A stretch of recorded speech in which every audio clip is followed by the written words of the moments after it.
I grew up on a small farm tucked away in the countryside, surrounded by rolling fields and thick woods that seemed endless to a child's eyes. Life on the farm was simple but never boring. Every day had its rhythm. Feeding the animals at dawn, fixing fences, carrying water, and chasing after the chickens when they escaped the coop. But among all the animals we had, there was one who wasn't just livestock or a pet. He was family. His name was Rex. Rex was a large shepherd dog with thick black and brown fur, piercing amber eyes, and a loyalty that was as unshakable as the hills around us. My father used to say, "That dog's smarter than most people you'll meet in town." And honestly, he wasn't wrong. Rex seemed to understand everything, our moods, our words, even the silence between them. He had this uncanny ability to sense danger before it even reached our gate. The winters in our part of the country were harsh. Snow piled up against the barn doors, and the nights were long, cold, and eerily quiet. But it wasn't just the weather that made winter difficult. With the deep snow came the wolves. They prowled the forests, their howls cutting through the night like knives. Farmers in nearby villages often whispered about missing sheep, torn fences, and paw prints too close to their homes. Everyone knew that if you lived near the woods, you had to be ready. I was about 12 years old the first time I realized just how dangerous those wolves could be. It was a night I'll never forget. The moon was full, glowing white against the snow, casting long shadows across the farmyard. I had just finished checking the barn with my father, making sure the doors were bolted and the animals safe inside. Rex followed us, his ears twitching, nose raised to the wind. He was restless, pacing back and forth, growling softly. "What's wrong with him?" I whispered. My father frowned, looking out toward the tree line. "He smells something. Let's not take chances tonight. Go inside, lock the doors. I'll keep the lantern ready." But as I lay in bed later, listening to the wind whistle against the windows, I could hear Rex outside. He wasn't lying down like usual. He was barking, low at first, then louder, sharper, urgent. Then, cutting through the night, came the sound that made my blood run cold, the howl of wolves. It echoed from the forest, then another joined it, and another, until it sounded like a chorus rising out of the darkness. My heart pounded. I pulled the blanket tighter around me, but the fear crept in like the cold through the cracks of the old house. The animals in the barn must have heard it too. I could faintly make out the nervous shifting of hooves, the bleating of sheep. And then came Rex's roar, a deep, furious bark, nothing like his usual warnings. It was the kind of sound that told you something was about to happen. Something was coming.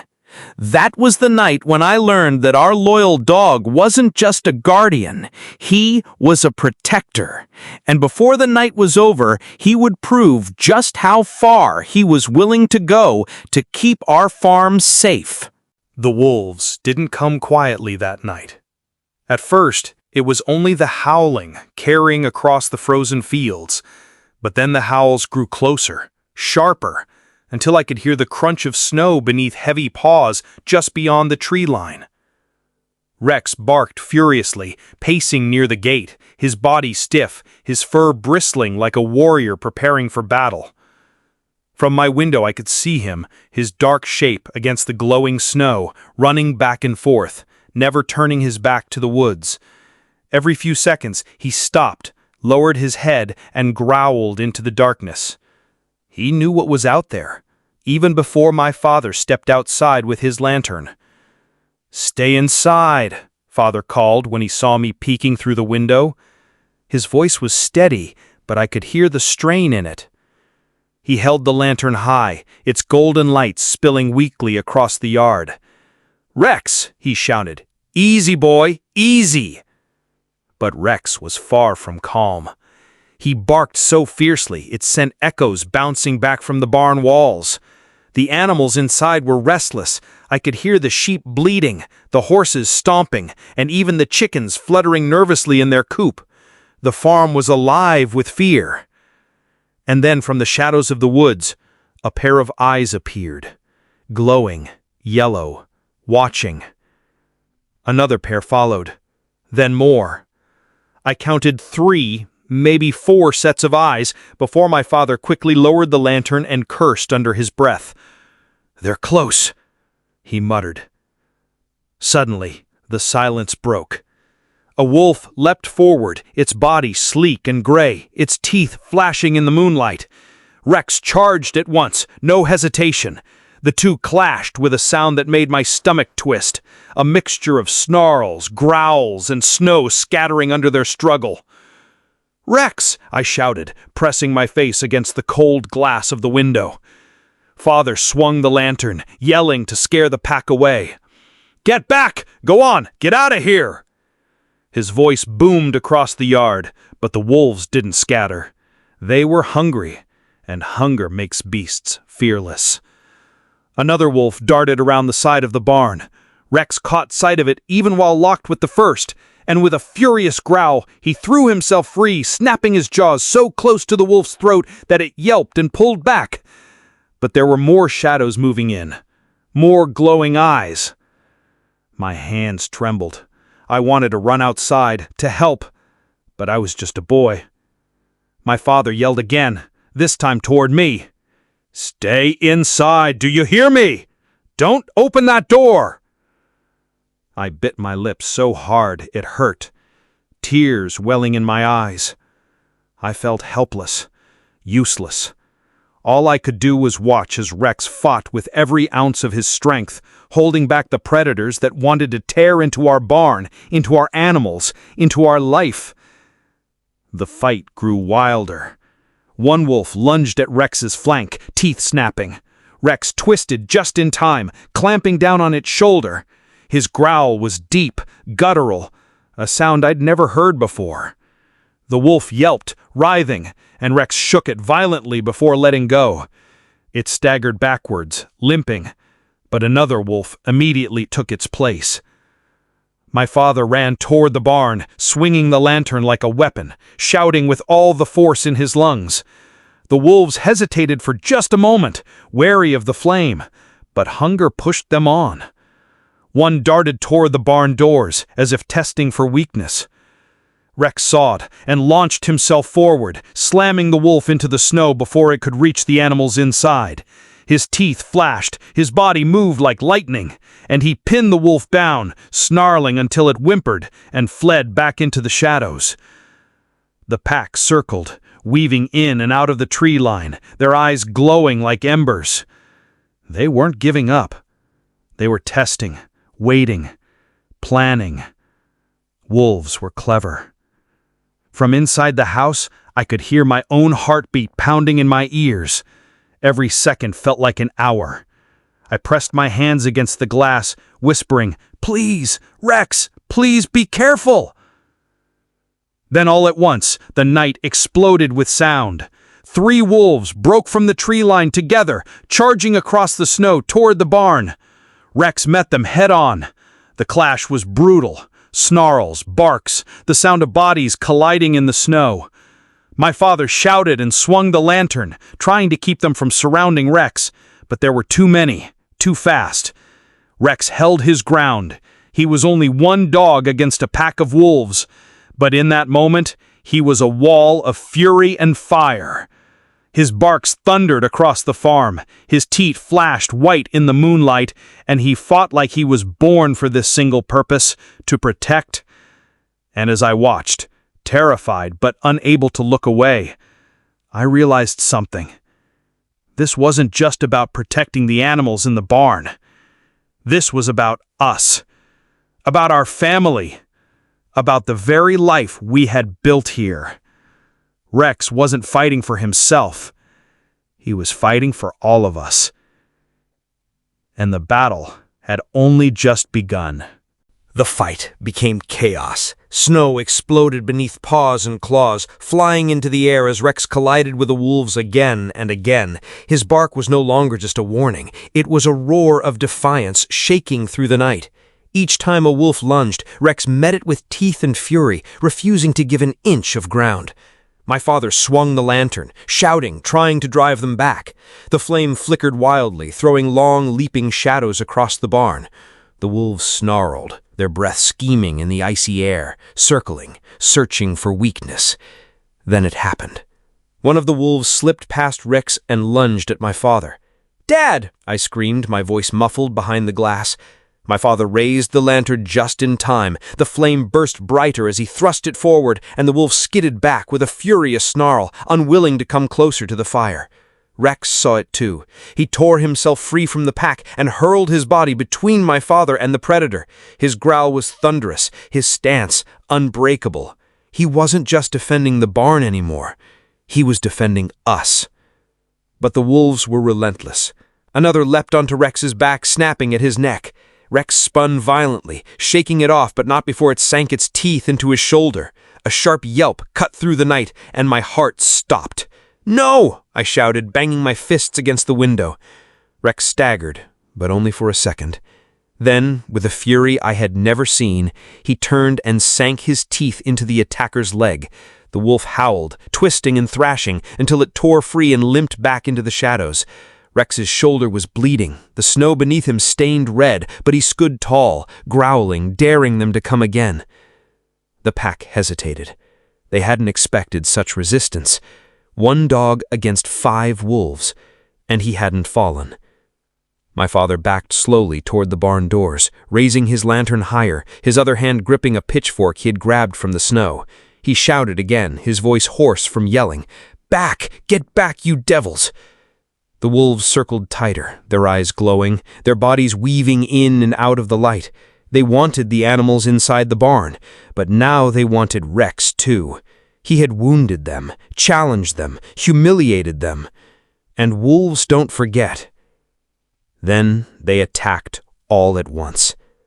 3 of them rushed forward together, a blur of gray and teeth. Rex leapt into the middle of them, slamming into one with his chest, snapping at another's throat. The third managed to latch onto his hind leg and drag him down into the snow. The air was filled with snarls and the sickening sound of teeth clashing. I couldn't take it anymore. I ran for the door. "Stay inside," my father roared when he saw me. But I didn't listen. I couldn't. I threw the latch and burst into the freezing night, the wind cutting my face like blades. My legs carried me through the snow toward the barn. "Get back inside!" my father shouted again, but I was already there, reaching for the spare lantern we kept by the door. My hands shook as I lit it, the flame catching weakly at first, then growing. I swung it as hard as I could toward the wolves. The sudden burst of fire startled them. One yelped and pulled back. The others hesitated, snarling but wary of the flames. Rex used that moment. With a guttural roar, he surged up from the snow, shook off the wolf clinging to his leg, and drove his teeth deep into the shoulder of another. The wolf shrieked, twisting violently, but Rex wouldn't let go. He shook it so hard that it collapsed onto the ground before scrambling away, dragging its injured body back toward the tree line. My father was at my side in seconds, grabbing the pitchfork with both hands. Together we shouted, waving the lanterns, thrusting the flames toward the wolves. For the first time they faltered. Their snarls turned to uneasy growls, their steps slowed. They began to retreat, slinking back toward the shadows of the forest. But the largest wolf, the alpha, didn't move. It stood tall at the edge of the light, its fur darker, thicker than the others, its yellow eyes locked on our dog. Rex met its stare. His body trembled from exhaustion. Blood ran down his shoulder and leg, but he stood firm. His chest heaved, his eyes blazed, and he growled low, steady, unyielding. The standoff lasted only seconds, but it felt like eternity. The world held its breath. Me, my father, the animals in the barn, even the wind seemed to stop. Then the alpha lunged. It was faster than the others, larger, stronger. Rex leapt to meet it, and the two collided with a sound like thunder. They rolled across the snow, snarling, tearing, biting. I could barely see who was winning, only flashes of teeth and fur and crimson staining the white ground. "Rex!" I screamed, my voice breaking. My father raised the pitchfork ready to strike, but he couldn't get close without hitting Rex too. All we could do was watch. The fight was brutal. The alpha's jaws clamped around Rex's neck, driving him into the snow. I felt my knees give way, my chest collapse with despair. But then Rex twisted with every ounce of strength left in him. He spun, slammed his shoulder into the wolf's chest, and tore himself free. Before the alpha could recover, Rex lunged. His teeth found the wolf's throat, and with a ferocity I didn't know he had, he held on. The wolf thrashed, snapping, clawing, but Rex wouldn't let go, not this time, not ever. The wolf's struggles grew weaker, its snarls fading into whimpers. Finally, with a last twitch, the alpha collapsed in the snow, motionless. Rex released it, staggering back, his body shaking, his fur matted with blood. He stood over the alpha, chest heaving, victorious but battered. The rest of the pack froze. They stared at Rex, then at their leader lying in the snow. One by one they backed away, retreating silently into the forest, until only the empty night remained. Rex had done it. He had faced the wolves, faced their leader, and he had won. But as I ran to his side, tears streaming down my face, I saw the truth in his trembling body, in the blood staining the snow. Victory had come at a cost. The night felt endless, but slowly, silence returned to the farm. The only sound left was the heavy breathing of our animals inside the barn, the faint creak of the wind, and Rex's ragged gasps as he stood over the lifeless body of the alpha wolf. Snow swirled gently around us, covering the red stains on the ground, as if the earth itself wanted to hide the violence that had taken place. I ran to Rex, throwing myself down into the snow beside him, my hands buried into his thick fur, now sticky with blood, his and the wolves. "Rex, oh Rex," I whispered, tears burning down my face. His amber eyes flicked toward me, tired but alive. He gave a soft whine, nudging my arm as if to say, "I'm still here. Don't cry."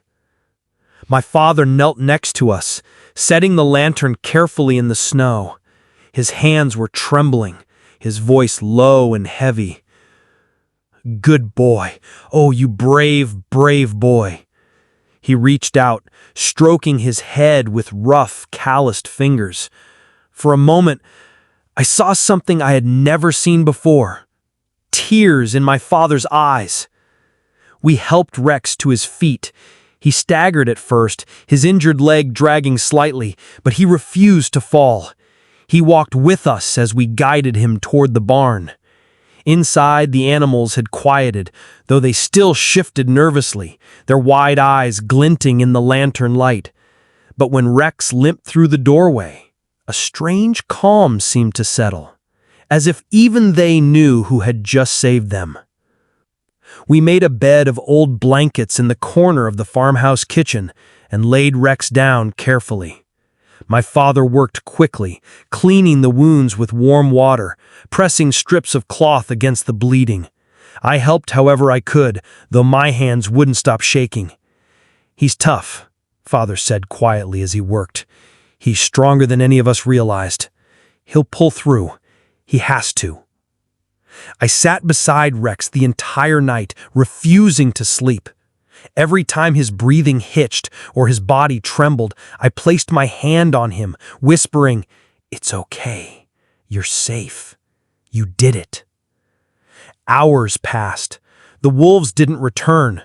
Perhaps without their leader, they no longer dared to come near. Perhaps they finally realized this farm was not theirs to take.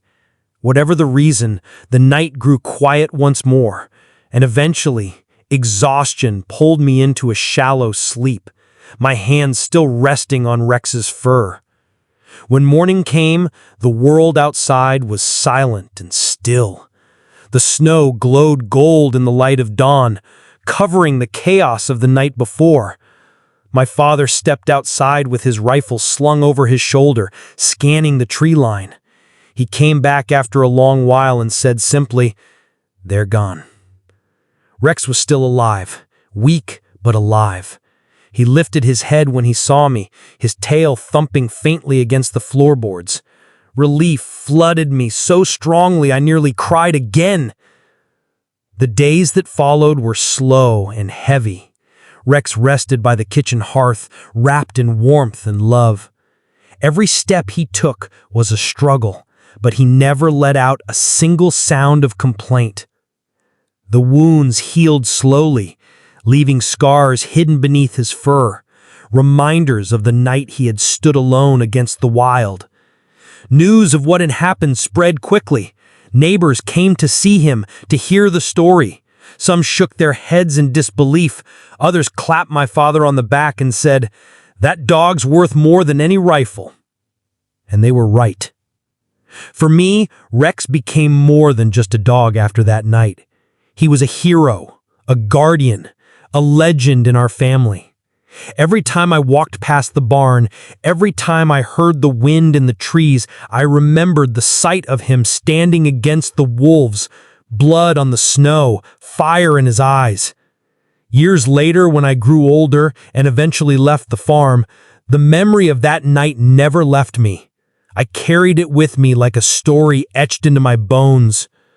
Rex lived several more winters after that, each one a gift we never took for granted. When his time finally came, he passed peacefully by the hearth where he had recovered that terrible night, surrounded by the family he had protected. Sometimes when I return to the farm and walk out near the tree line, I swear I can still feel him there, watching, guarding. And on nights when the wind howls through the woods, echoing like wolves in the distance, I don't feel fear anymore. Instead, I remember Rex, our protector, our warrior, and I know that some guardians never truly leave. Thanks for watching. Don't miss the next story.